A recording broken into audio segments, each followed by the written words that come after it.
a la antropología, fíjense que rescato, yo me voy a tomar como referencia, inclusive para la comodidad de ustedes, el mismo contenido, las líneas que trae el compendio, que yo creo que son parte suyo bastante interesantes, ¿no? Tienen ahí, tenemos como para meditar, si bien no ahondan excesivamente, pero nos tiran líneas muy, muy significativas. Así que vamos a trabajar con eso. Y fíjense, ya en la introducción, justamente el compendio nos habla de un humanismo integral y solidario. Usa esta expresión, ¿no? Lo que hoy asistimos en nuestra sociedad a una, yo en el fondo me gusta definirlo, a una crisis de humanismo, porque le damos muchos nombres a la crisis. Hablamos de crisis de fe, crisis moral, crisis religiosa, crisis social, crisis económica. Y en el fondo, si tuviéramos que ir al fundamento, que me parece que es la mirada que siempre tenemos que tener, es una crisis de humanismo. ¿Sí? Es el hombre el que hoy está en crisis. Y por eso, la única forma de poder salir de esa crisis es encontrar nuevamente el camino del hombre, esto lo que Juan Pablo II había puesto tanto el acento, ¿no? ¿Se acuerdan ya en su documento programático La Redemptor Hominis? Juan Pablo II decía, bueno, todos los caminos de la Iglesia conducen al hombre. Y esa es la perspectiva que tiene justamente el compendio. Y ahí nos llevamos, bueno, felizmente tenemos una disciplina que se ocupa de esto, ¿no? Antropología. Pasa que la antropología tiene como dos vertientes, la que llamaríamos la antropología filosófica y la antropología teológica. Ambas coinciden en la pregunta por el hombre, difieren en la forma de abordarlo, ¿no? La filosofía lo forma de una manera estrictamente racional, conforme al método filosófico, y la teológica tiene la particularidad de que aquí la razón se deja iluminar por la fe. También es racional, pero por las dudas vuelvo a decirlo, no es que no sea racional.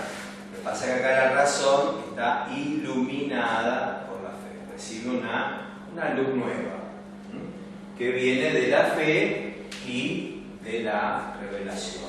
Los planteos, por supuesto, no son opuestos en absoluto, diríamos más bien complementarios, ¿no? Y en ambos terrenos el cristianismo, yo creo que ha tenido una riqueza muy grande, ¿no?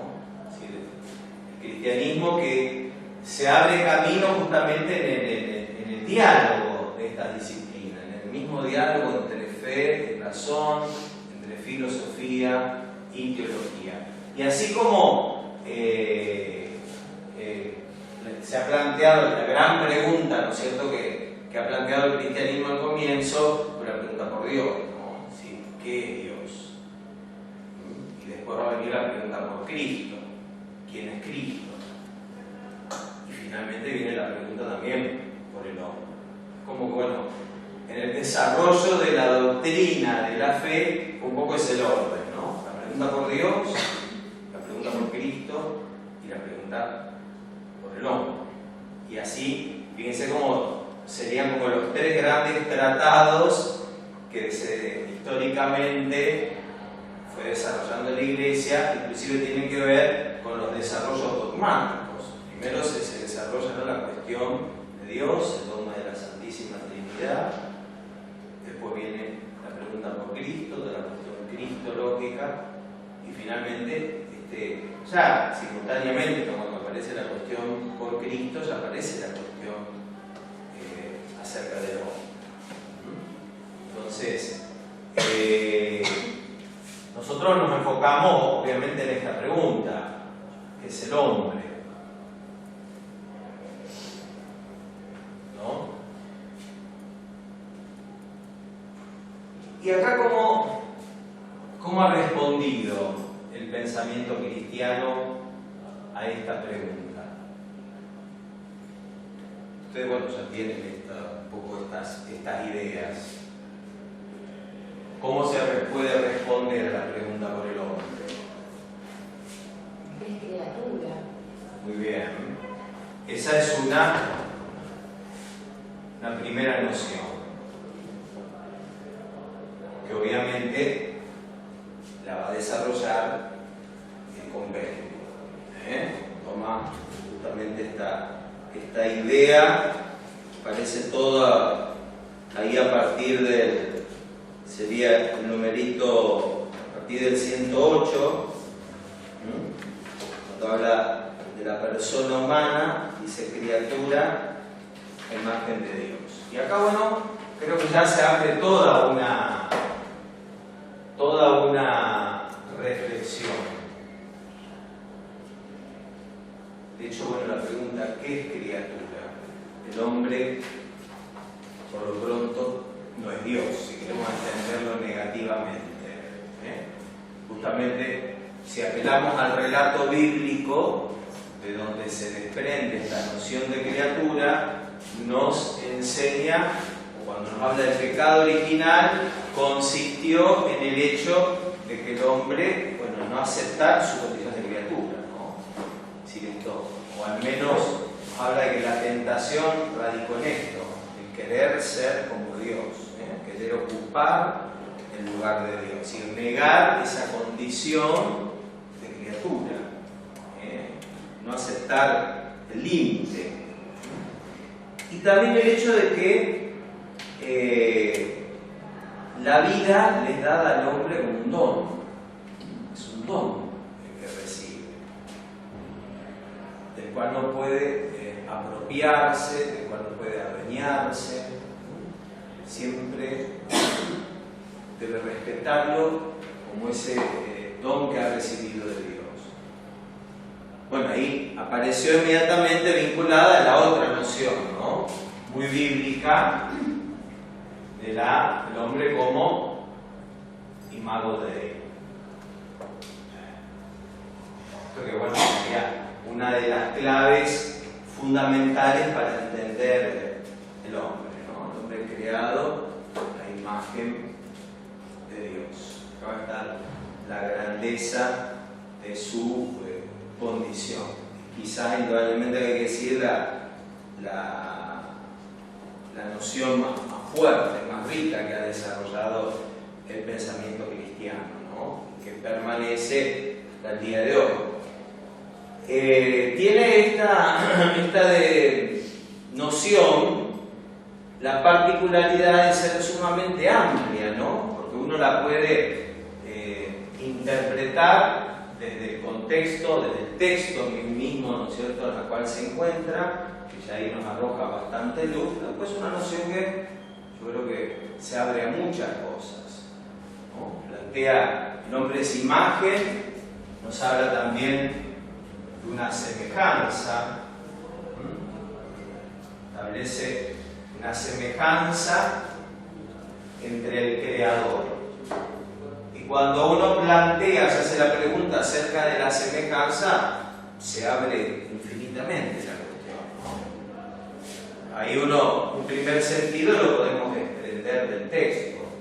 Si tomamos el mismo relato de Génesis, ahí dice que el hombre fue creado, la semejanza por un lado estaría fíjense qué significativo, ¿no?, en la realidad de su ser sexual, donde se lo creó varón y mujer, como poniendo la semejanza en el hecho mismo o en el dato de la sexualidad, lo cual resulta bastante llamativo, ¿no? uno dice, bueno, ¿en qué sentido el hombre, cuanto varón, mujer, pueden expresar o transmitir esa semejanza con Dios? No obviamente en el hecho de ser sexual, eso no nos va a llevar a plantear, como a veces se quiso plantear, bueno, esto si Dios tiene sexo, ¿no? ¿Por qué Dios, por ejemplo, es padre y no es madre? Pero en ese sentido hay que decir, bueno, la forma limitada, la lógica que tenemos de expresarnos, Dios es padre y es madre. El simbolismo va más allá de eso. ¿En qué estaría entonces? Nos lleva a plantear la finalidad de la sexualidad. Ahí sí podríamos establecer una semejanza en cuanto al fin para el cual Dios creó al hombre, varón y mujer. Y sabemos que, bueno, que el fin primero fundamental es justamente la comunión de amor. Entonces, en esa alianza de amor podemos establecer un punto de semejanza. Si fíjense a su vez la riqueza que nos abre acerca de la visión de la sexualidad del designio de Dios. En este punto, ¿no? El hombre creado, varón, mujer, llamados a vivir la comunión de amor a semejanza de Dios mismo, ¿no? Después, a la luz obviamente de la revelación del Nuevo Testamento, digamos, semejanza de la Trinidad. Si de la misma manera que Dios es una comunión de amor, nos va a enseñar Jesús, también el hombre está llamado a vivir en esa comunión, y es en esa comunión donde realiza plenamente la semejanza. Y después el otro aspecto tiene que ver con el mandato que se le da al hombre, ¿no? Llenar la tierra, someterla.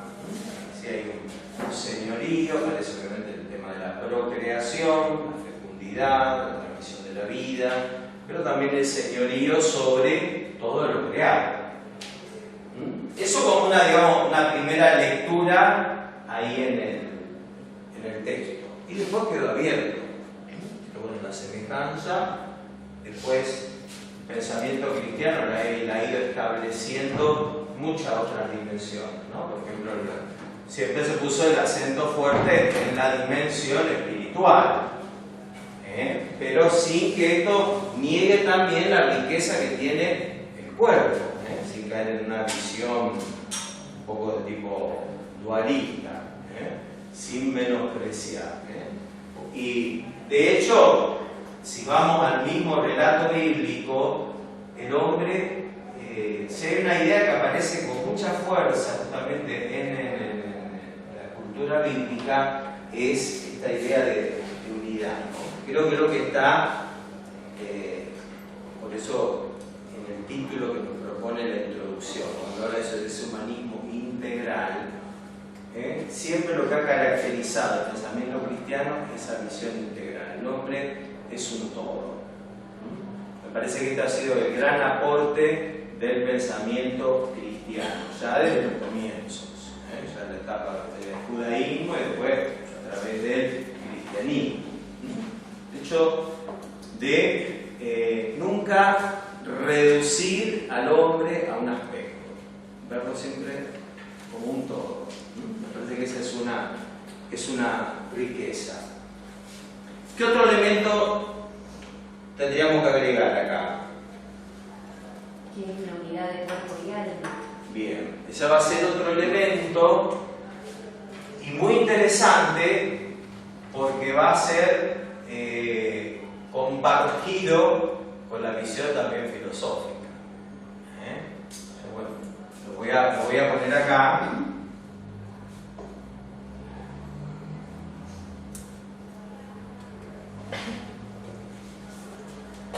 Pero es justamente una noción que se corresponde con la filosofía. Fíjense cómo, a pesar de las distancias de estas esferas, de estos universos, de estas culturas, cómo están comunicadas, ¿no? Inclusive la diferencia, además cultural, en el tiempo. Porque acá estamos hablando, bueno, si vamos al relato, ¿se acuerdan? ¿Dónde estaría esto? Para ir ubicándolo un poquito más bíblicamente. Esto estaría en Génesis 1, relato creación, que pertenece a la tradición sacerdotal. Se ubica en eso todo más o menos. O sea, recordar, ¿no? Como creación, hay dos relatos bíblicos. ¿Por qué tenemos dos relatos bíblicos? Porque hay, dos tradiciones que se ocuparon del tema, a los que le interesó. Una es la tradición sacerdotal, se la llama así por las características de estas tradiciones, están en el famoso, forman parte, se la llama también como tradiciones del Pentateuco. ¿Sí? Se las enumero rápidamente: era la yavista, la eloísta, la sacerdotal y la deuteronomista. Esto les recuerdo lo que los judíos llaman la Torá. La Torá en hebreo es la ley, el corazón del judaísmo, el núcleo fuerte, es lo que nosotros llamamos Pentateuco. Los exégetas, al estudiar ahora el sector Pentateuco, que detectaron bien claramente estas cuatro tradiciones. ¿Qué ocurrió con estas tradiciones? Inicialmente eran tradiciones orales, para que veamos también la fuerza de la transmisión oral, y después se plasman, quedaron fijadas por escrito en un lento y complejo proceso. Para que ustedes se ubiquen, la redacción del Pentateuco se empezó en el siglo X antes de Cristo y se terminó de escribir en el siglo V después,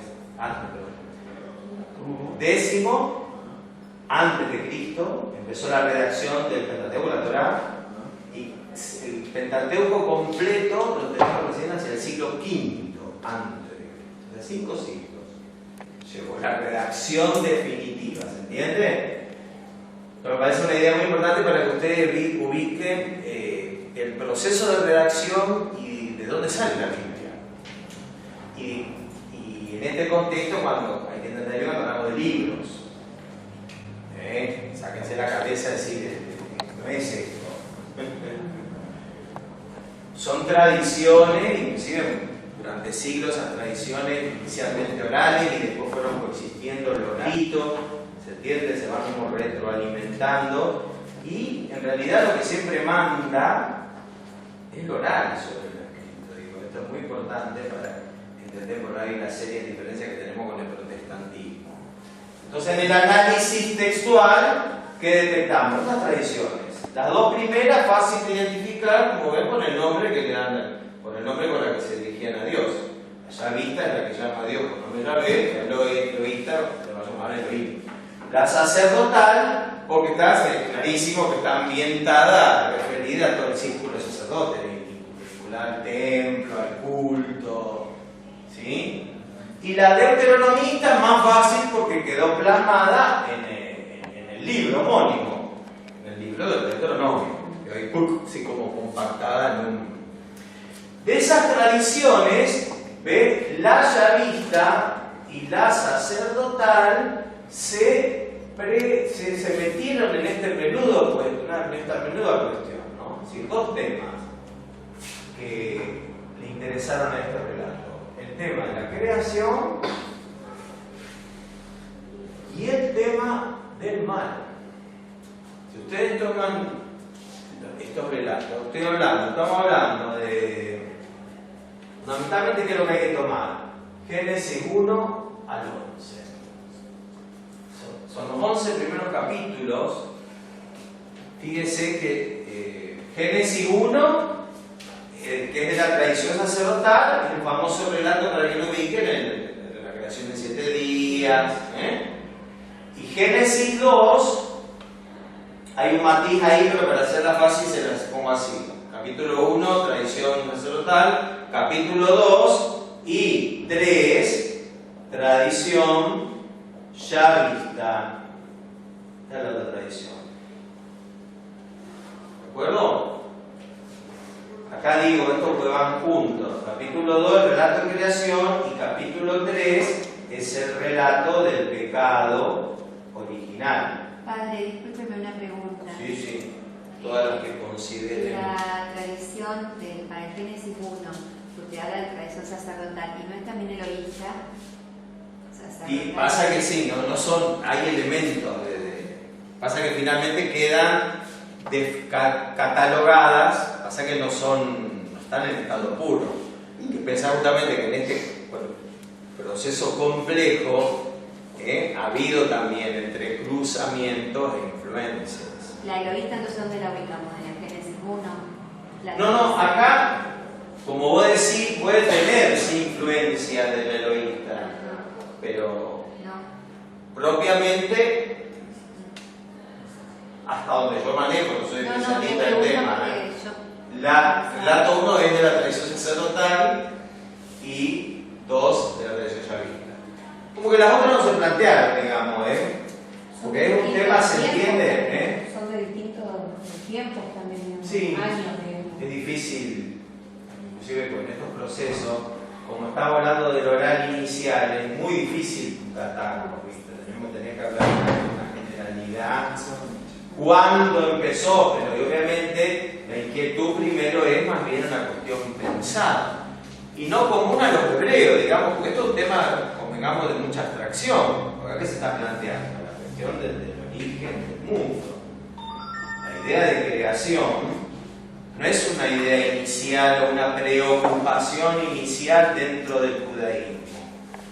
¿Cuál es la preocupación inicial de ellos? La intervención del llamado de Dios con Abraham. Recuerden que la historia, por eso le puse ahí, pum, le puse hasta el 11, porque en el capítulo 12, ¿a quién nos encontramos? Abraham.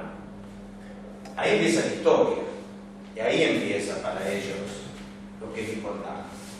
El llamado de Dios a Abraham, el comienzo, la alianza de Dios con Abraham, la promesa de Dios a Abraham y a su descendencia. A posteriori, de ahí estamos hablando más o menos mediados del siglo XVIII, ya 1750. ¿Entiendes? La experiencia del Dios que se revela, del Dios de la alianza, es lo que manda. Después aparece posteriormente estas cuestiones que no son prioritarias, ¿no? Como el tema de la creación, la idea que sí es muy rica, todo lo que existe fue creado por Dios, el hombre es una criatura, y esta idea entonces creado con esta característica, ¿no?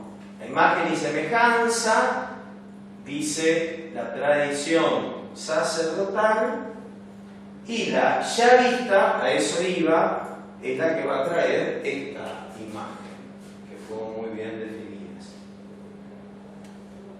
Que ojo, aparece en el relato de esa manera muy plástica, ¿no se acuerdan? Dice Dios formó al hombre del barro, de la tierra, Adamá, en hebreo, y le sopló el ruaj, el aliento de vida, ¿no?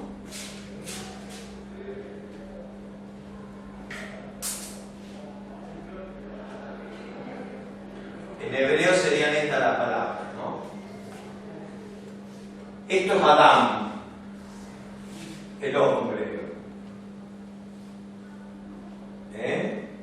Adán es esta unidad de tierra, barro, le hace cuerpo y ruaj, el alma, el espíritu.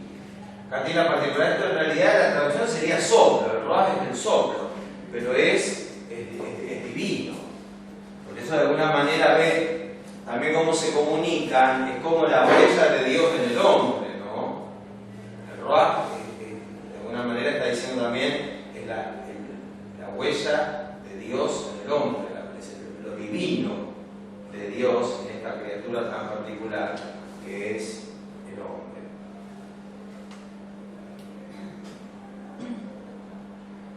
¿Y esto cómo lo dice la filosofía? Ahora quiero hacer también para hacer un paralelismo. ¿Cómo lo va a decir la filosofía?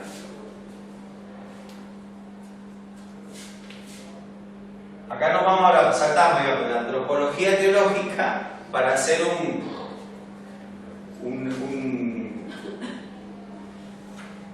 vínculo, para ver, inclusive ver la estrecha relación que hay. Que en esta línea, ¿qué noción, definición del hombre conocen ustedes que proviene de la filosofía? ¿Y de quién?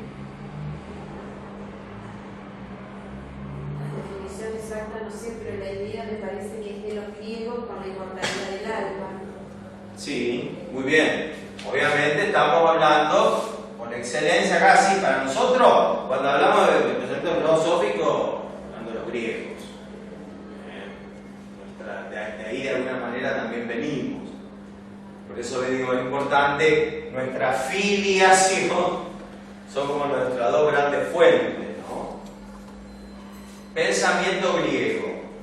Dentro del pensamiento griego, ¿quién?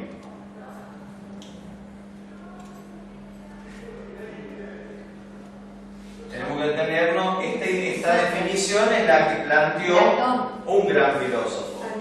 No, su discípulo también. No Platón. Discípulo de Platón y superador de su maestro, yo diría. Porque Platón, ¿qué decía? Que el hombre es el alma. ¿Sí? Paso y bueno conocerlo porque el platonismo va a ejercer una gran influencia en el pensamiento, también en el pensamiento cristiano. Y eso es por lo que ha llevado también a muchas concepciones tipo dualista. Platón es de alguna manera el padre del dualismo. Cuando Platón tiene que definir al hombre, dice el hombre es el alma. Si le exalta la realidad espiritual, el cuerpo, por ejemplo, no es parte del hombre. ¿Se acuerdan la famosa imagen? Platón llega a decir que el cuerpo es cárcel. Inclusive el alma debe luchar para librarse, como una cárcel de la cual se tiene que librar. Por tanto, la visión del cuerpo es totalmente negativa. Pero esto quiero subrayarlo porque sí, influyó muchísimo. Por ejemplo, es notable la influencia, cuando uno lee San Agustín, es notable la influencia del platonismo en Agustín. Y en muchos aspectos San Agustín no termina de... Obviamente no es platónico, pero cuando Agustín habla del hombre, da vuelta y casi termina definiéndolo como Platón. O al menos tiene como una gran estima por el alma, la dimensión espiritual. Y el cuerpo quizás también por lo de su experiencia personal, ¿no? El cuerpo en la realidad hay que tenerlo ahí, digamos, bien a raya, ¿eh? Tenerlo bien sujeto.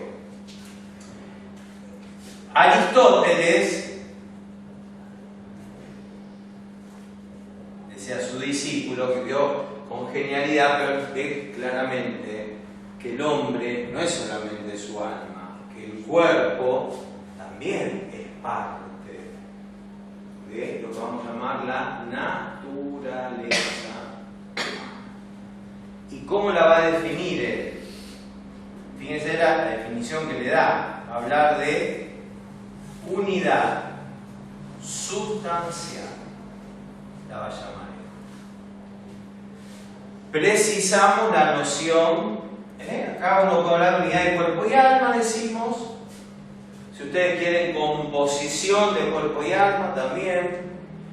Si van al catecismo, el catecismo usa la expresión corpore et anima unus, con la expresión latina. Unidad de cuerpo y alma sería la traducción. Para definir al hombre. ¿Ok? Pero esto quiero tener un poquito. ¿Qué quiere decir esta unidad sustancial? Esto quiere decir que la sustancia hombre existe y subsiste en la unión, en el concurso de ambos principios, que son coprincipios. De tal manera que si yo elimino uno de estos principios, desaparece el hombre. Si yo elimino el cuerpo, no tenemos hombre. Si yo elimino el alma, no tenemos hombre. ¿Se entiende? Eso negativamente, pero positivo más todavía. La unidad sustancial quiere decir que los principios de alguna manera se codeterminan. Dicho de otra manera, el cuerpo humano es un cuerpo espiritualizado y el alma humana es un alma corporizada. ¿Ok? Totalmente compenetrado. No es un 50-50 como dirían los ingleses, porque 50% de cuerpo, de materia y 50% de alma o espíritu. No, es muy fuerte. Y bueno, esto que es más elaborado en el caso de Aristóteles, de alguna manera es la idea que está acá también. Por eso, fíjense que, y eso que hay un abismo entre estas dos nociones. Pero hay una idea, hay una intuición, una inspiración común muy fuerte. Inclusive, si quieren, desde otra forma más metafísica, Aristóteles también hablaba de composición ilemórfica, decía él.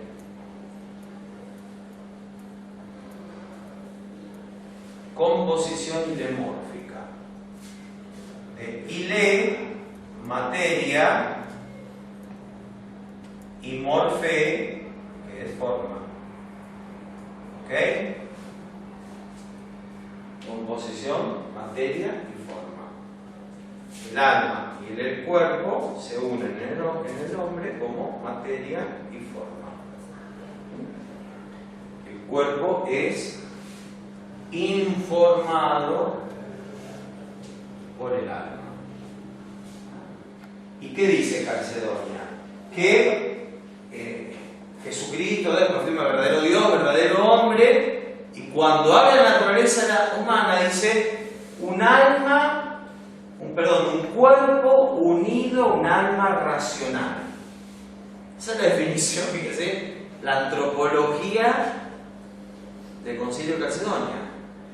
Ustedes ven, eso es puro Aristóteles.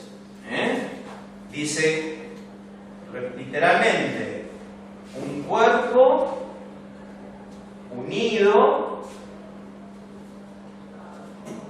a un alma racional. Calcedonia, estoy hablando concilio, ¿no? Concilio de Calcedonia, año 451.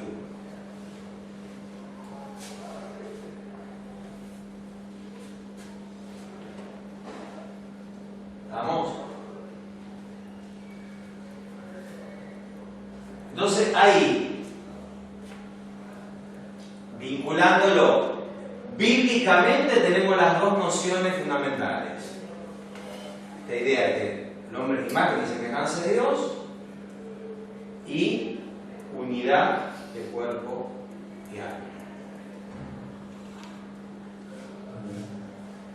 Después de esta noción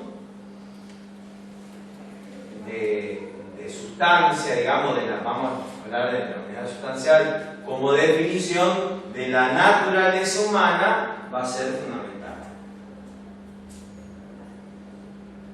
Y después, si quieren, ya ahí podemos introducir el concepto. Cuando yo distingo ahí, bueno, naturaleza, persona, ya al inicio de lo llamaríamos el inicio de la Edad Media, ya aparece una primera precisión, que la vamos a encontrar en la famosa definición de Boecio. Boecio, ya ahí empieza el pensamiento cristiano, vaya antes, ¿no? Pero como ustedes ven, va distinguiendo. En realidad es el comienzo. Pero ¿y por qué distingue el pensamiento cristiano el concepto de naturaleza del concepto de persona? En realidad, primero, ¿saben por qué lo distingue? Porque está hablando de Dios. Esa distinción va a ser clave para entender la realidad divina. Por ejemplo, una formulación sintética del dogma de la Santísima Trinidad. Cuando, ¿cierto?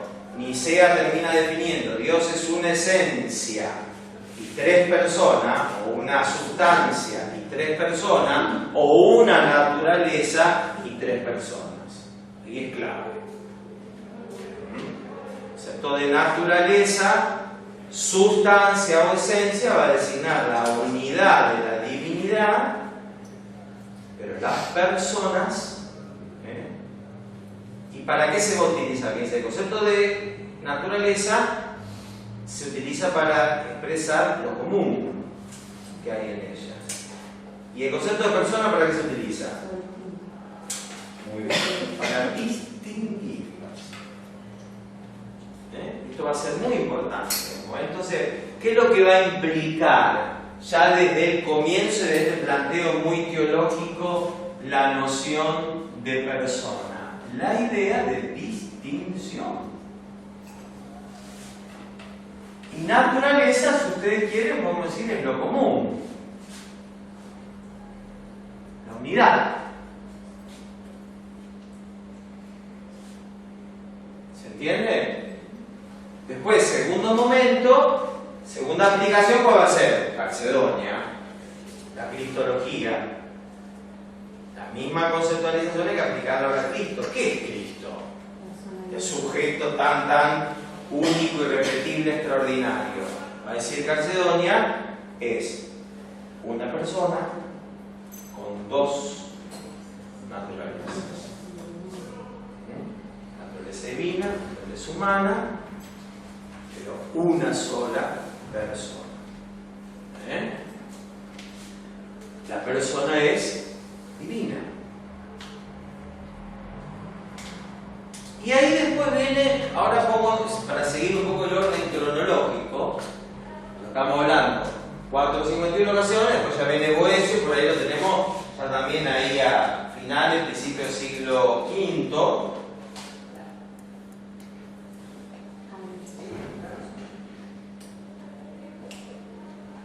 ¿Cómo andan con el latín? Acá queda todo el padre Sergio.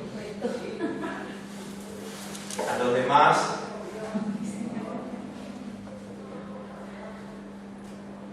Temporalmente posterior, Boecio. Sí. Boecio, a ver, yo creo que hasta yo para refrescarme la memoria me había anotado 480-525. Boecio. ¿Sí?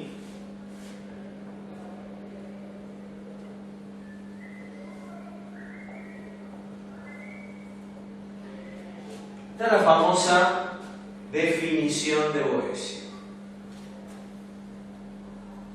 Nature rationalis individua substantia. Definición de persona estoy hablando. ¿Ok?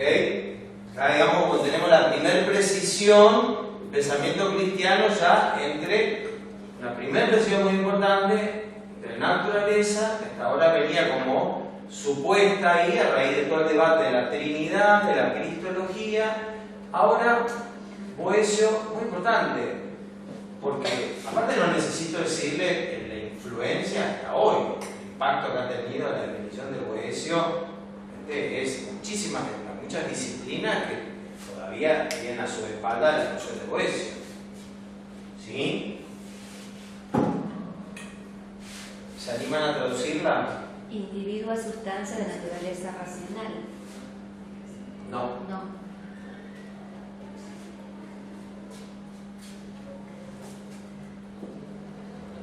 A mí me la Pero encaraste bien.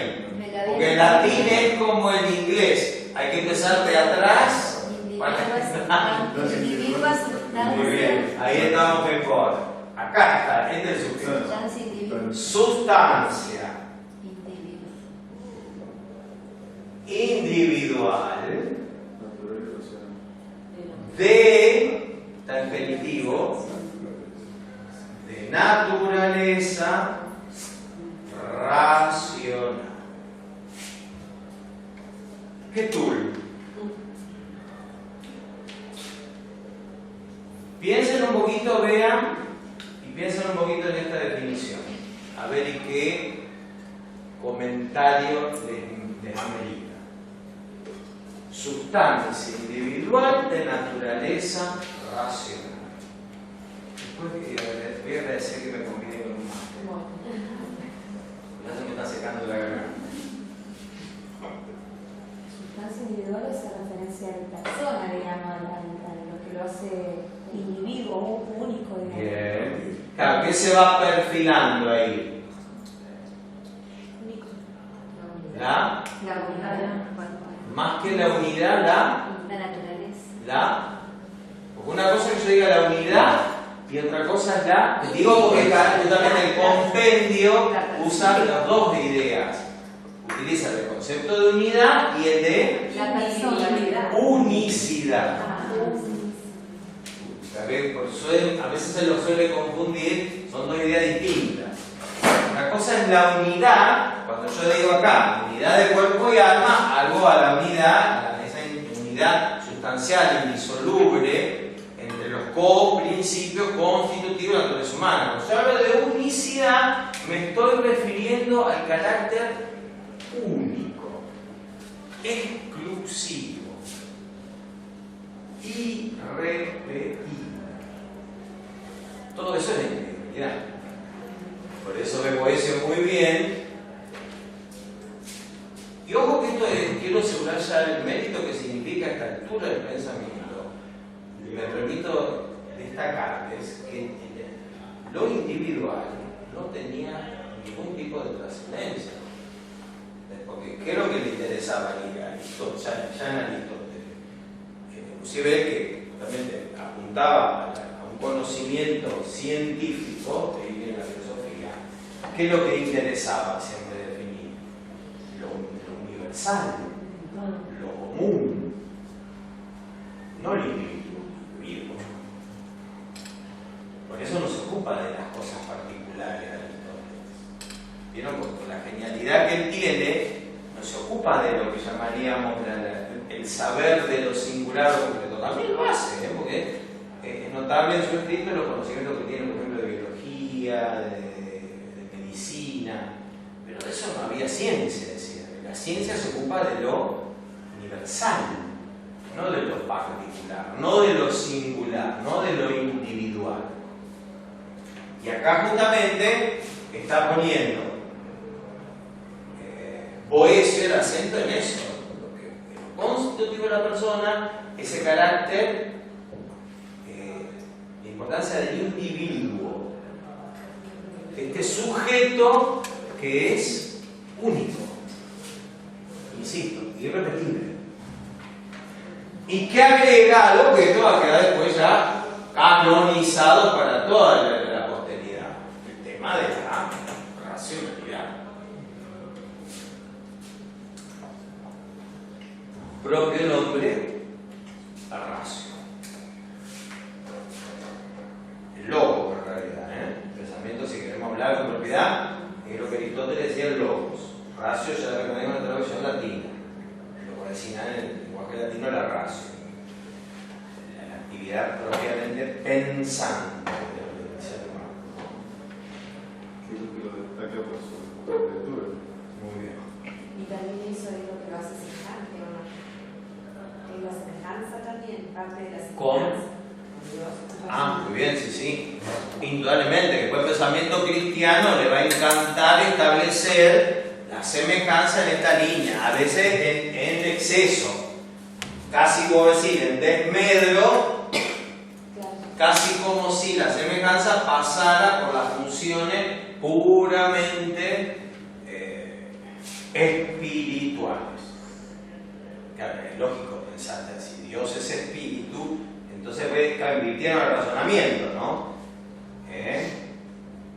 Digo, pensaron que es Dios, un ser espiritual, ergo, la semejanza va a estar dada solo en la dimensión espiritual, pero no solo, no es excluyente. Ahí donde me parece una mala lectura, inclusive de los mismos fundamentos, de la misma palabra de Dios, de la revelación, llegó como a una exclusión, a una desvaloración del elemento material, corpóreo. Sin desmerecer, no desmereciendo al cuerpo. Sí. Pero no es así la semejanza. No, porque según... Le pregunto porque uno que da en la escuela, en los libritos de educación para el amor y demás, plantean a la semejanza desde ese lugar, sin desmerecerlo el cuerpo. El cuerpo es importante, su valor y demás. Pero está mal. Pero no tenés que dejar, tenés que ser cuidadoso, no tenés que dejar el cuerpo afuera. No, por Volvemos eso. al tema, fíjate, la sexualidad. Como el ser sexuado del hombre también expresa, es una semejanza con Dios. En cuanto que es expresión de esa comunión de amor, porque no es una comunión puramente espiritual. El amor entre el hombre y la mujer no es una comunión espiritual, se da a nivel también físico y sexual. Sí, no, eso sí, por eso, pero no está mal porque lo plantea como esa semejanza de las capacidades, digamos, espirituales, el amar, el perdonar, Digo, y por ejemplo, un San Agustín va a hacer una aplicación. Fíjense que San Agustín pone la analogía, la semejanza con la naturaleza divina, las facultades eminentemente espirituales. Vamos a poner el tema de la inteligencia, la voluntad. Todo eso que estoy practicando se pone de manifiesto en el credo niceno, practicando bien paso por paso la naturaleza y todo eso. ¿Entendés? Sí. Claro. Lo que pasa es que el símbolo niceno es anterior a toda esta cuestión. Ojo, como lo. Yo digo, la fórmula de Calcedonia sí más me gusta más. Ahí en el símbolo no tanto, porque ahí acordate que el símbolo niceno en realidad es una conclusión de fe en la Trinidad. Padre, ¿Cuándo entra? No entra tanto, todavía en Inicia Constantinopla, fíjate, toda esta distinción no está. La distinción naturaleza-persona. La distinción naturaleza-persona está acá recién, fuerte. Ya está en Éfeso. Pasa que el interés de Nicea y Constantinopla es definir el dogma de la Trinidad. Entonces, ¿cómo armonizar la unidad de la divinidad con la distinción de las personas? Por eso ahí falta una persona más todavía, que por el posterior. En Constantinopla. Por eso dice Nicea, por eso digo. El debate se cierra después con Constantinopla, 381. Después viene Éfeso. Éfeso, si bien lo conocemos porque se lo llama el concilio mariológico, porque definió, ¿no es cierto?, a María Madre de Dios, pero ojo, Éfeso, ella es la antesala de Calcedonia.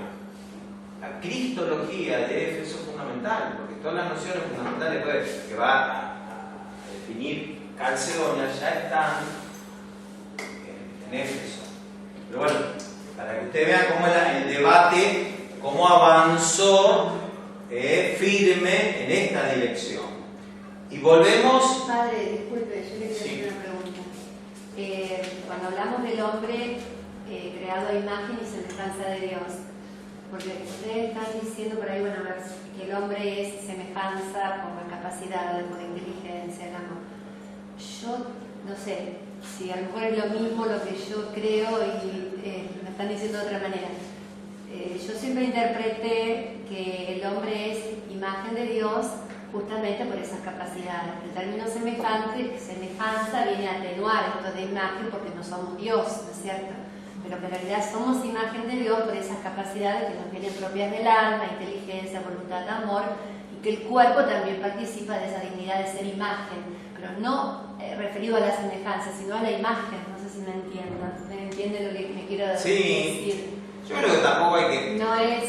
Muchos autores, los mismos padres, han jugado también a Sí. distinguir el concepto de imagen del concepto de semejanza.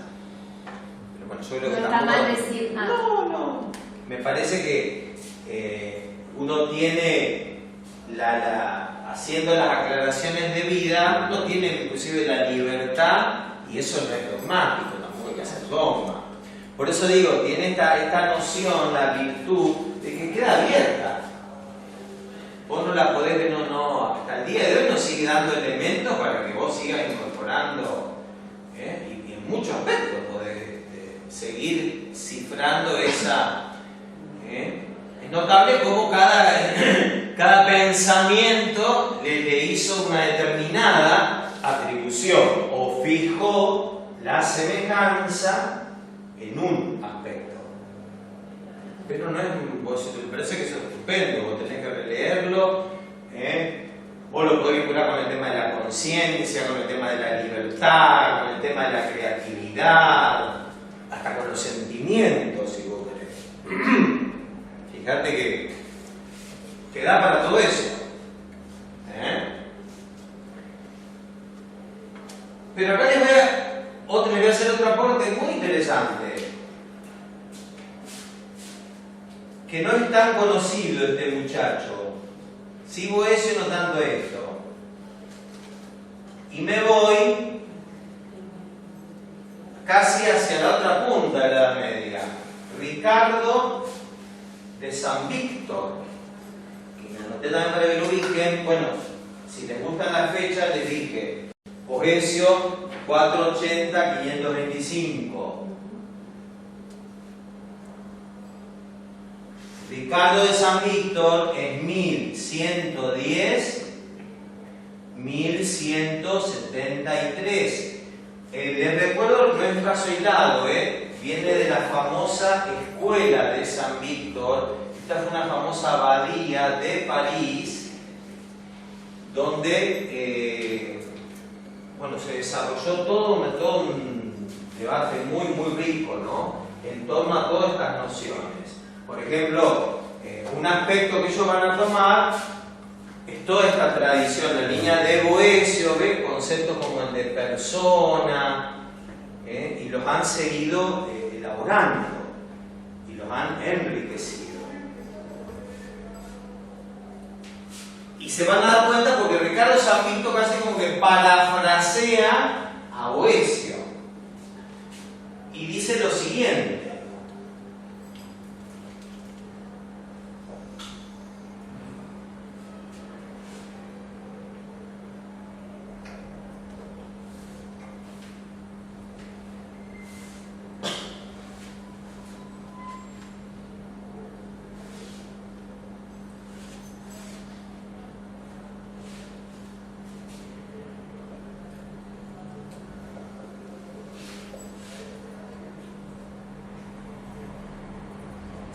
spiritualis nature incommunicabilis existentia.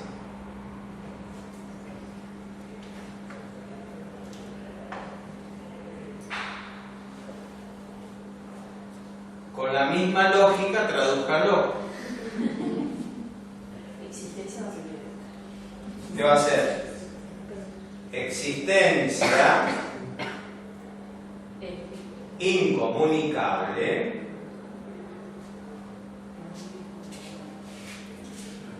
de naturaleza espiritual.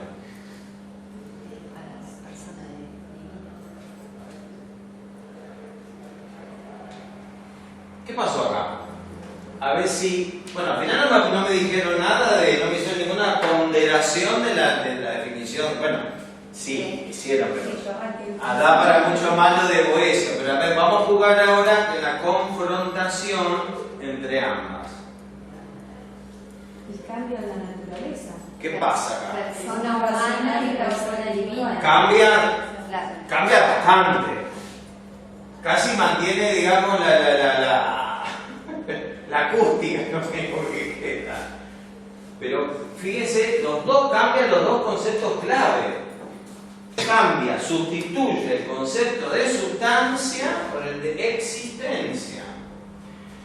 Y amplía la naturaleza, ya no es racional, es espiritual, mucho más rico, más abarcador. Yo creo que es superadora la noción de Ricardo de San Víctor. Y ojo, humildemente yo creo que esta noción es la que está más, por ejemplo, a la base de las nociones que hoy se manejan normalmente cuando se debate o se plantea el concepto de persona. ¿En qué digo? en este tema de la incomunicabilidad. Y a ver, que hay que entenderlo bien, ¿eh? ¿Qué quiere decir ahí Ricardo de San Víctor con esto de existencia incomunicable? Que no pasa a otro, que es única. Ah, en realidad yo creo que Ricardo San Víctor captó muy bien la idea de Boecio y la reformuló con más elocuencia. Acentúa este carácter de, volvemos, el tema de la unicidad, de la originalidad, de la exclusividad. Él lo pone en este término, quizás nos desconcierta, le dice, esto que vos, yo no te puedo comunicar, esto que sería, dicho en términos muy psicológicos, mi yo. Ese núcleo tan mío que no te lo puedo, es incomunicable. Es más, diríamos muy agustinianamente, ese yo que ni yo conozco, solo Dios. Ese reducto, ¿no?, tan íntimo que hasta para mí mismo me es desconocido, ¿no? Es muy linda esto en el sentido, no porque justamente no porque la persona no se pueda comunicar, porque más bien todo lo contrario, ¿no? Porque después la capacidad de comunicación es lo que es un aspecto que va a ser al rasgo de la persona. Pero sí, bueno, esa incomunicabilidad que está muy vinculada a nuestra espiritualidad, o sea, nuestra interioridad, nuestra intimidad. Que es, vuelvo a esta idea tan importante para el pensamiento cristiano, ese ámbito, ese núcleo íntimo donde Dios se manifiesta también. Ahí donde Dios penetra y donde se revela. Y lo propio de la persona es ahí, la distinción, en esa originalidad, esa exclusividad, que acá, Ricardo San Víctor lo expresa como existencia incomunicable. Eso estoy hablando, son términos filosóficos. ¿Cómo lo ve la teología acá esto? Acá habría que hacer, por ejemplo,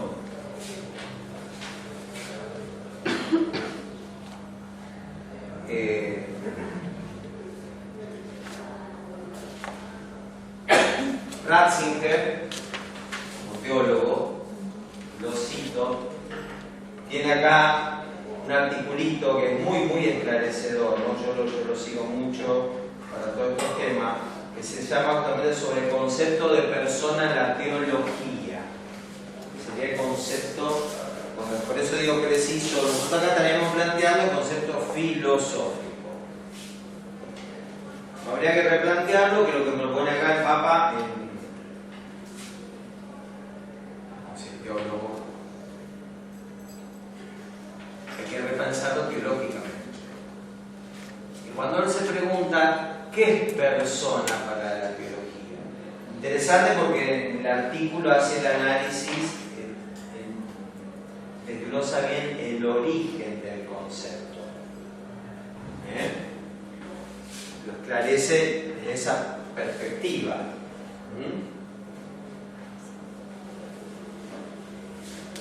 ¿De dónde viene persona?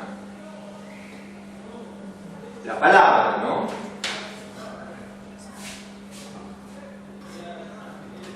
Ahora los voy a torturar un poco en el griego. Viene de acá. Recuerda el Papa, la etimología. Esto se lee en griego prosopon. ¿Sí? Después esto se traduce, es una palabra compuesta, la preposición pro, y esto es un verbo. La proposición pro en griego puede significar, o significa normalmente, a favor de. Por ejemplo, ¿se acuerdan cuando existían las FJP? Había una que era pro-renta. ¿Sí? O, eso es una de las acepciones. Tiene otra, también en realidad, que pro puede significar a través de, a favor de o a través de. Y esto viene de un verbo que es sonar. Eso quiere decir, como a veces es interesante las etimologías, cómo iluminan el significado de las palabras. Prosopon sería etimológicamente sonar a través de. ¿Qué? ¿Qué designaba esto? ¿Saben de dónde viene? Es casi un término de utilería, podríamos decir. ¿Qué designaba el prosopon en el mundo de la cultura griega? ¿No lo saben? Era la máscara que usaban los actores en el teatro. ¿Y ese de dónde viene? Prosopon, una máscara. Tan sencillo como eso. Por eso, ¿qué sería el significado de prosopon? Era el rol que representaba el actor. Se usaba mucho, conocemos todo en el teatro, ¿no es cierto? Tanto la comedia como la tragedia, las escenificaciones. Entonces los personajes que se recreaban, uno designaba eso. Después, ¿qué ocurre? Se traduce al latín, la preposición por, se traduce por la preposición per. Y el verbo sopon, por el verbo latino, sonare. Entonces queda personare. Y de ahí, finalmente, persona. ¿Entienden? Como es interesante ver, es fundamental el paso por el latín, porque si no, claro, no dice persona viene de prosopon, no asocia para nada el prosopon con la persona, pero con la traducción latina sí se entiende. Y pero, la máscara. Sí, pero ¿qué origen de...? Griego. La máscara. El pro pasa a ser per. Ver. Y el verbo sopon acá, sonar. Y viene persona.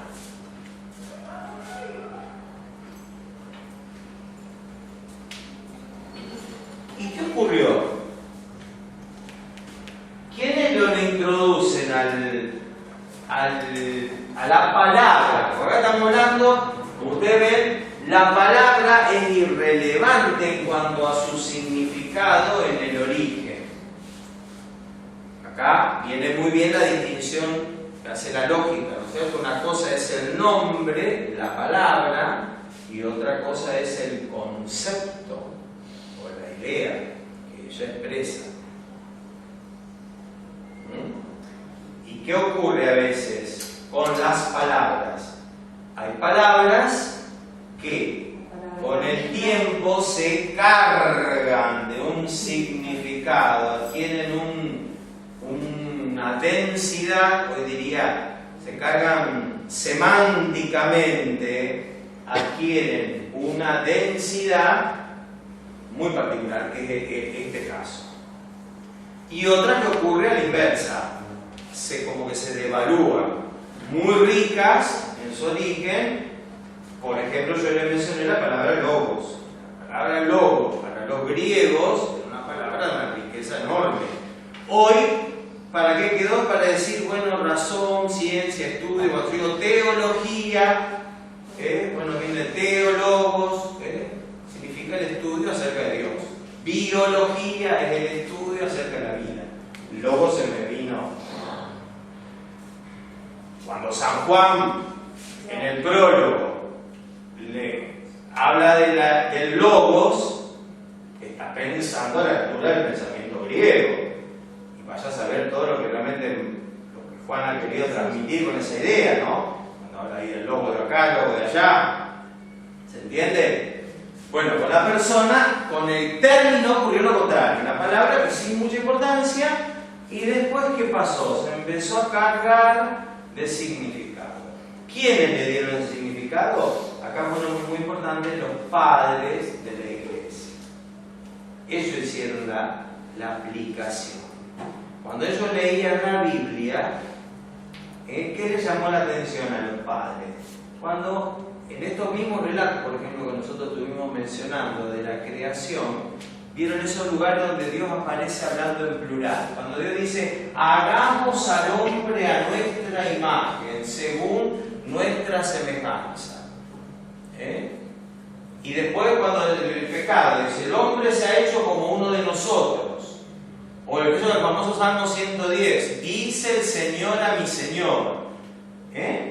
Todos estos plurales, esta cuestión de que aparece Dios hablando consigo mismo, ¿qué le despertó a los padres al leer estos textos?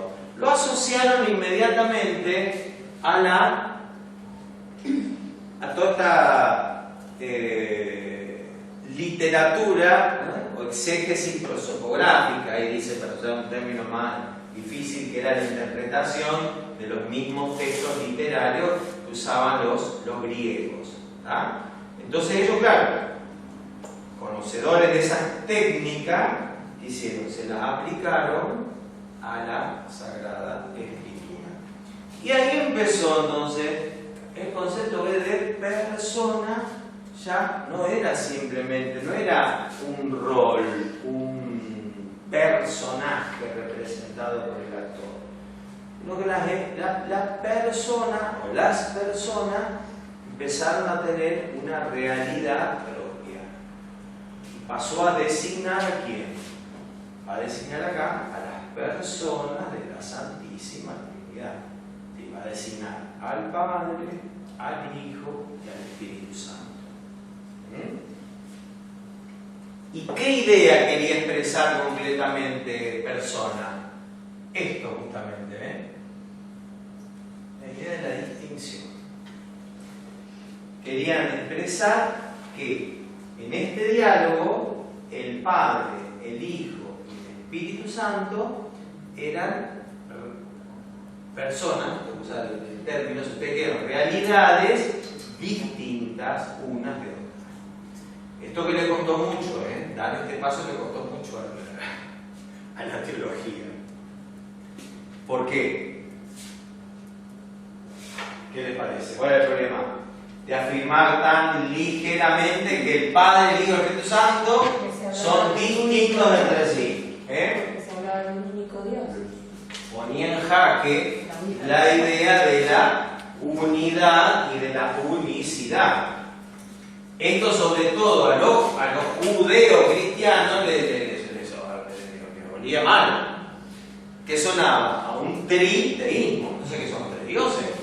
Si yo digo que son realmente distintos, una cosa es que yo hable de una cierta distinción, o que las personas, son roles o modos de manifestarse. Esa fue una primera herejía que circuló entre los primeros cristianos, que se le llamó modalismo. Porque ¿cómo interpretó al Padre, al Hijo y al Espíritu Santo? Eran modos a través de los cuales se manifestaba el único Dios. Una vez se manifestaba como Padre, otra vez como Hijo. A eso se le llamó modalismo. No, dijo la Iglesia, esto así no es. Son tres modos. El Padre es Padre y no es Hijo. El Hijo es Hijo y no es Padre. El Espíritu Santo no es ni el Padre ni el Hijo.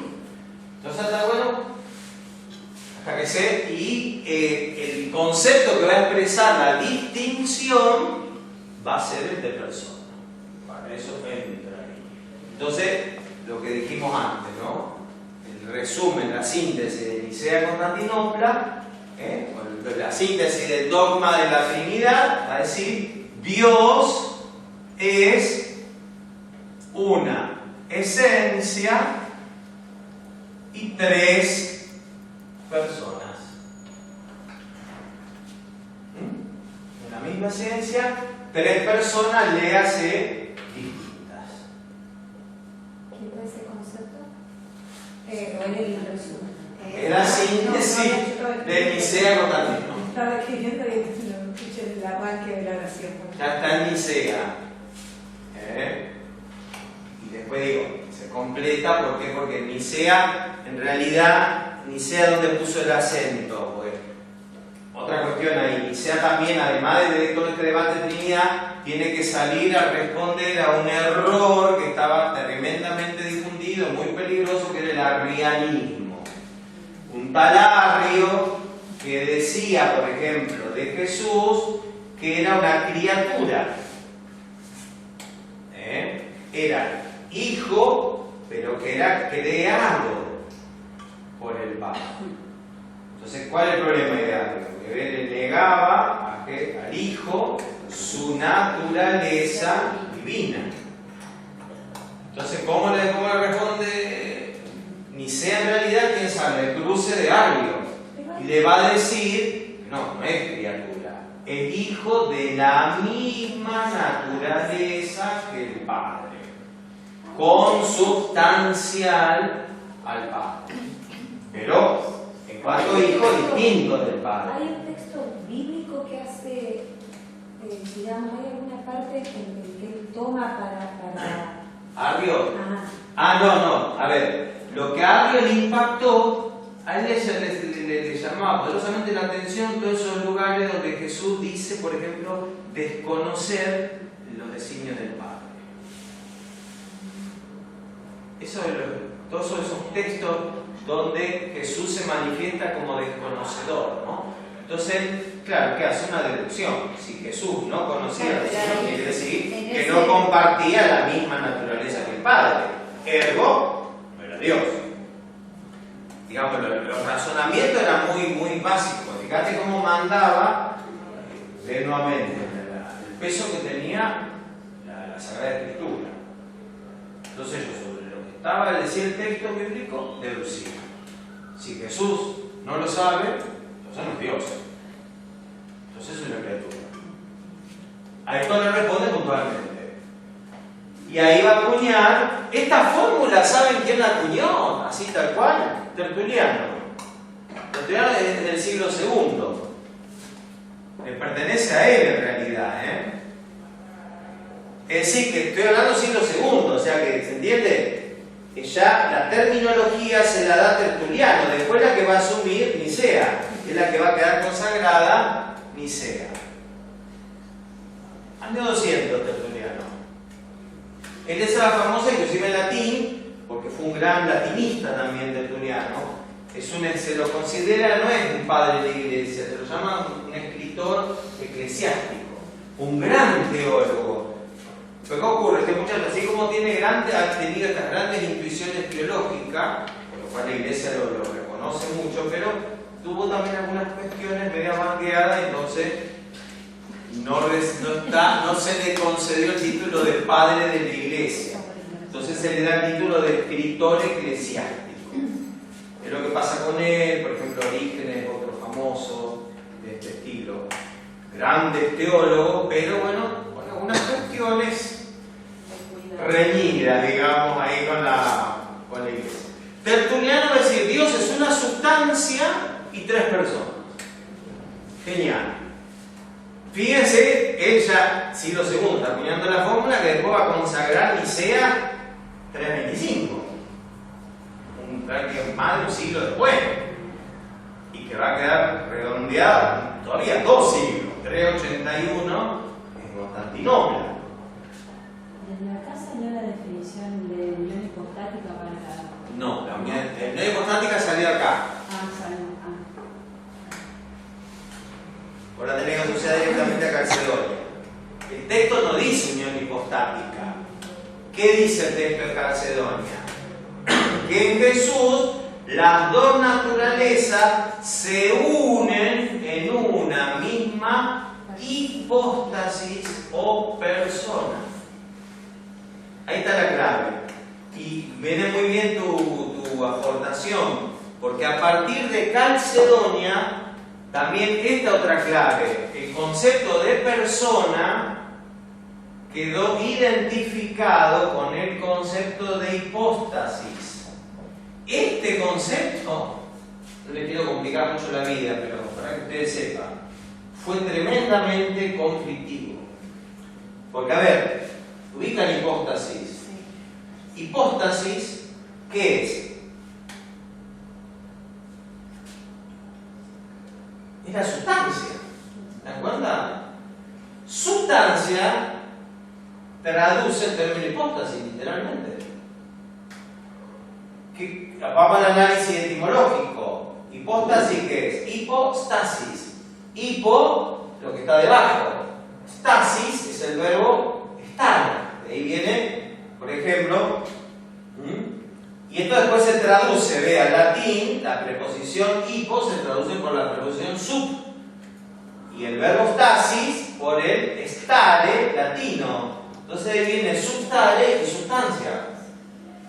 ¿Ok? Entonces, ¿qué designa la hipóstasis para la filosofía? La sustancia. ¿Me copian?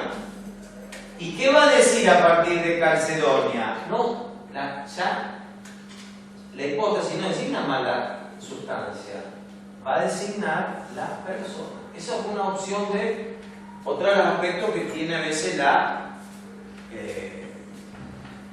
teología cuando queda definida por la dogmática. Acá recuerden que estamos hablando de la expresión dogmática. Es como que ahí Calcedonia dijo, bueno muchachos, con un acuerdo terminológico, a partir de ahora nosotros vamos a entender por la hipóstasis la persona. No estamos hablando de la sustancia. Porque ahí el problema es muchos autores, teólogos fueron arrastrados al error por la falta de precisión en los términos. De ahí no es que pobre de Bruto ni de Mal que desembocaron por ejemplo, al hablar de hipóstasis estaban entendiendo cosas distintas. Por la hipóstasis no entendían la sustancia. Si vos entendías la sustancia, si hablamos de la Trinidad, la sustancia es una. Pero si estamos entendiendo por la hipótesis las personas son tres, son distintas. Yo creo que eso es lo que vieron muy bien los padres de Calcedonia y por eso hicieron esa opción terminológica. A partir de esa identificación del concepto de hipótesis con de persona, es como tradicionalmente se le definió esto, la unión hipostática se la llamó. ¿Entendés? Por eso está diciendo Calcedonia que en Jesús las dos naturalezas, la divina y la humana, se unen en la hipóstasis o persona de quién. Ojo cómo van a responder. ¿Persona de quién?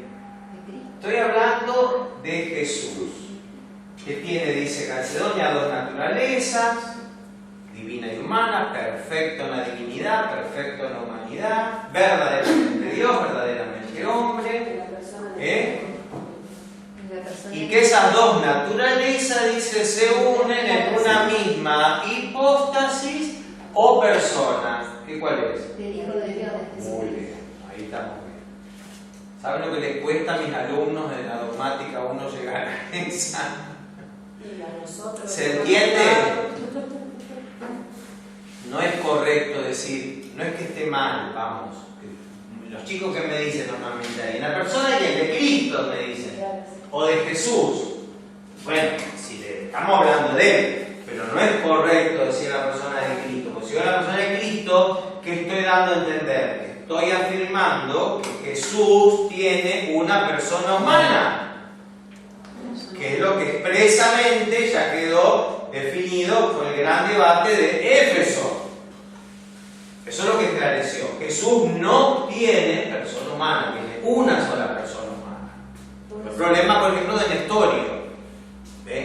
Volvemos al tema de los términos. Nestorio, que para que no podía concebir si Jesús es verdaderamente hombre, decía Nestorio, tiene que tener una persona humana. Si no tiene persona humana, la naturaleza humana está incompleta. ¿Capito? ¿Cuál es el problema ahí de Nestorio entonces? Que no está distinguiendo esto. Por eso, todo este debate, ustedes tengan siempre esto como referencia. Hay que distinguir correctamente, ojo, en el debate teológico estoy hablando. Aunque también en el filosófico tiene su importancia. ¿Sí? Distinguir bien el concepto de naturaleza y el concepto de persona. Yo creo que esa es la clave. Entonces, ¿qué le dijo ahí a Nestorio? Éfeso. Que no tiene persona humana, pero el hecho de que no tenga persona humana no significa que la naturaleza humana esté incompleta. Por eso vamos a decir que la naturaleza humana es perfecta, no le falta nada. ¿Qué va a ocurrir? Lo que normalmente función, ¿cierto?, que cumple la persona en el hombre, esa función es asumida en Cristo por la persona divina. Entonces, ¿qué tenemos? Por eso es una persona que es divina, que es eterna, que en un momento asume una naturaleza humana perfecta. Eso, para decirlo de la forma más elegante, ¿qué sería la unión hipostática? ¿Qué es la unión hipostática? La unión en Cristo de la naturaleza divina y humana. ¿Sí? Padre, una duda. Cuando usted habla de que hipótesis viene, digamos, el término hipótesis se aplicaba a sustancias. Inicialmente, a ver, Y Aristóteles, en rigor de verdad, no hablaba de sustancia, hablaba de hipóstasis. Bien, Porque ¿y cuándo- sustancia ya es la traducción latina del concepto hipóstasis. Y el término homoousios, que es sustancia, esencia, naturaleza, Sí. ¿qué relación tendría ahí entonces? Porque Perfecto. Pasa que el homoousios, ese es el término clave de Nicea. Ese, muy bien, ese se entiende. Homoousios.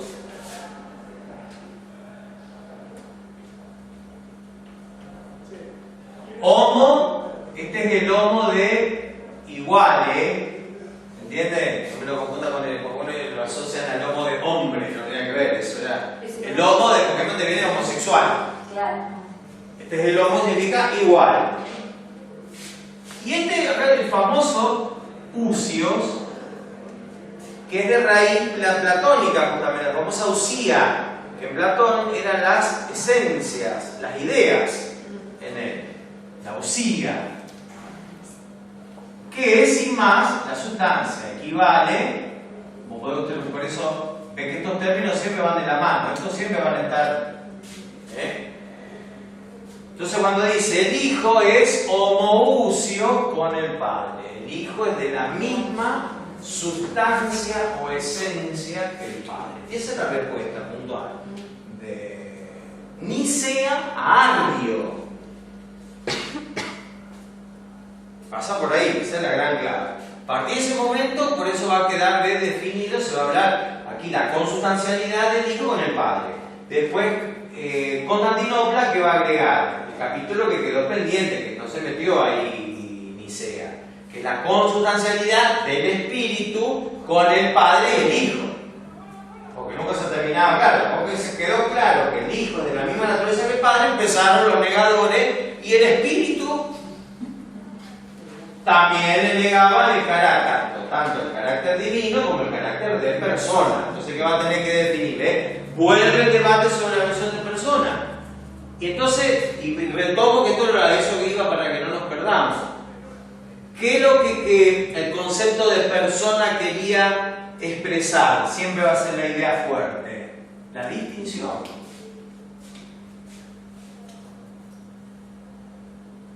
¿Se entiende? Pero ¿en qué radica la distinción? En la relación de una con la otra. Muy bien. ¿Se entiende? Acá está lo que se está diciendo. Fíjense, y ojo, acá ve, hay que pensarlo bien porque acá es un poco paradójico. ¿En qué está la distinción de las personas divinas? En la relación de cada una a las otras. En la relatividad. Esto es lo maravilloso. Ojo, es totalmente lo contrario de cómo nosotros aplicamos el concepto de relación en nuestras categorías. En el lenguaje categorial que ustedes tienen filosófico, inclusive recuerden que relación es uno de los accidentes de la sustancia, ya en Aristóteles, es una de las categorías de la sustancia. Acá le estamos dando a la relación un rango totalmente distinto, nuevo, inédito. La relación es lo que va a definir la distinción, por tanto, la originalidad de cada una de las personas divinas. Es lo que la distingue. Lo que hace justamente que ¿se entiende? Y ya están los nombres, digamos, para que veamos que no estamos inventando la pólvora. Porque en el nombre del Padre, yo que estoy estableciendo relación a un hijo. Decir padre quiere decir hay un hijo. Decir hijo quiere decir hay padre. Y el espíritu ahí fluye entre el padre y el hijo. ¿Ah? Entonces las personas son relativas unas a otras. Entonces, ¿qué es lo que termina diciendo? Muy lindo lo que comenta ahí el Papa. ¿Qué es entonces persona para la teología? Relación. Fácil. No esta noción ni de Boecio ni de Ricardo Samillo. Está bien, pero la tenemos que dejar en el terreno de la filosofía. Esto no se lo podemos aplicar. Por lo menos la de Boecio no, dice el Papa. ¿Por qué? Justamente porque la noción de Boecio descansa sobre el plano de la sustancia. Y la sustancia es lo que las personas divinas tienen en común. Y acá tenemos que buscar lo que las distingue. O sea, a mí la noción de Boecio, la de Ricardo, se me acerca un poquito más. Pero también sigue estando, como ustedes ven, todavía en la tradición muy, de alguna manera, aristotélica. No está todavía, pero por lo menos avanzó hasta incorporar esta noción de la existencia. Pero decididamente acá cómo tenemos que pensar la persona, desde la relación. Entonces esa es la definición teológica, persona es relación. Sí. En síntesis, la persona es relación. Padre, ¿de qué libro viene el apuntecito ese de Ratzinger? Mira, esto está tomado desde uno, no es muy conseguible, se llama Palabra en la Iglesia. Es como una recopilación, no es un libro así que tenga una unidad sistemática, es una recopilación de distintos artículos muy lindos que él tiene de teología. Se llama Palabra en la Iglesia y me acuerdo que estaba editado en Sígueme. Pasa que eso, al menos acá es difícil, en Europa puede ser, pero acá ya es muy difícil de conseguirlo. Bueno. Y el materialismo que decía que estaría dentro de una corriente filosófica, pero que a su vez niega la propia filosofía del padre. Porque hoy uno dice, bueno, que Francisco va a trabajar más hoy en una respuesta al materialismo. Bueno, está bien, nos vemos. Pasa que esas son reduccionismos que indudablemente de una u otra forma han estado en el cristianismo, ¿verdad? Hemos tenido en ambas direcciones. Ha habido ahí justamente lo que advierte, me parece la clave del compendio, lo que siempre la Iglesia ha tratado de preservar, ¿no? Los reduccionismos. Si hay algo que ha caracterizado hoy, caracteriza nuestra cultura, es esto: siempre el reducir, el entender al hombre en una sola dimensión, en un aspecto, ¿no? Y el materialismo, yo creo que es una de esas, es una de las lecturas, ¿no? Hoy me parece, sólidamente sostenido por corrientes tipo psicologistas, biologistas, toda esta cuestión, por ejemplo, de los genetistas. Hoy todos vieron que todo se quiere reducir a todos los genes, a todo relativamente, a la religiosidad, estaría inscrita en los genes, sería una forma. Y a mí me parece que lo interesante de esta visión es que el hombre siempre se sustrae a todo reduccionismo. Cuando justamente queremos ver al hombre desde un solo aspecto, leerlo desde una sola dimensión y clausurarlo ahí, el hombre permanece realmente inaccesible, ¿no? Indescifrable y termina mal. Por eso acá creo que el pensamiento cristiano y este tipo de nociones, yo rescato mucho de esta, para mí, esta de unidad sustancial de Aristóteles me parece que es una noción que tiene la virtud de armonizar perfectamente con cualquier. Hoy cuando se maneja, no, yo veo universidad los chicos con esa definición así bien amplia, compleja, el hombre es un ser erguido, psico, que le van poniendo un trencito, todo lo calificativo, perfecto. No está reñido con esto. Acá es que sea así como una noción bipolar, en realidad es integradora. Y subraya los dos principios me parece más fuertes, más emergentes, que serían, material, el corpóreo, biológico, como quieran llamarlo, y el espiritual.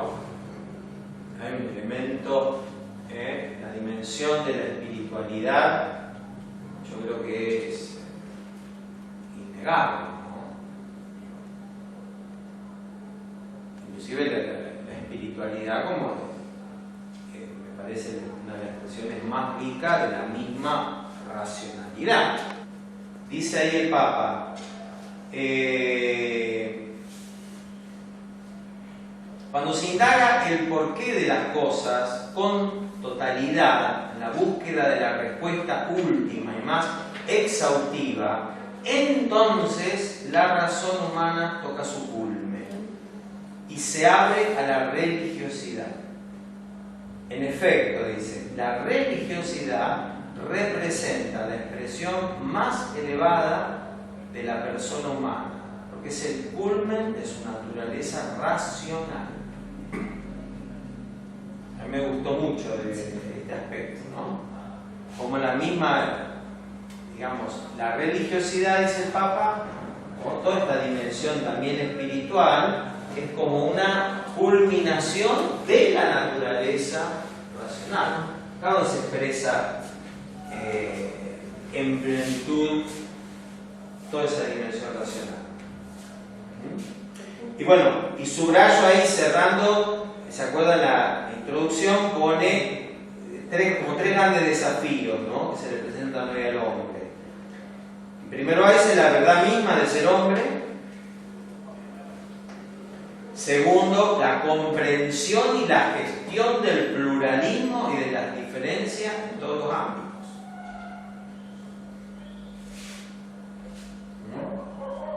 Porque está muy en el tapete, ¿no? Evidentemente, de comprensión, dice, y gestión del pluralismo, ¿no? Y finalmente habla del tema de la globalización, ¿no? Dice que tiene un significado más amplio y más profundo que simplemente económico, obviamente. Son uno de los tres desafíos a la luz de este enunciado, ¿no?, cuando volvemos al tema de lo que llama el compendio, un humanismo integral y solidario. Yo creo que esa es Bueno, espero haberle... La idea era, yo tomé, puedo decir, respeté un poco el esquema, la propuesta, después ustedes lo tienen, obviamente viene ahí armadito el texto del compendio. Yo quise con esto abrirle algunas vetas, tanto de rango filosófico como teológico. Me parece que es lo que hay que manejar, por un lado, para ver que no hay, digamos, más allá de las distinciones que uno puede establecer, no hay oposición, no hay contradicción, y me parece que desde este aspecto también tenemos que generar ese rico diálogo entre filosofía y teología. Bueno, ni qué decir de acá, después hay que derivar todo. Esto es lo que va a iluminar lo que va a ser la dimensión social, aspectos concretos, compromiso social que asume el hombre, ¿no es cierto? Y la Iglesia también evangelizadora de ese ámbito social.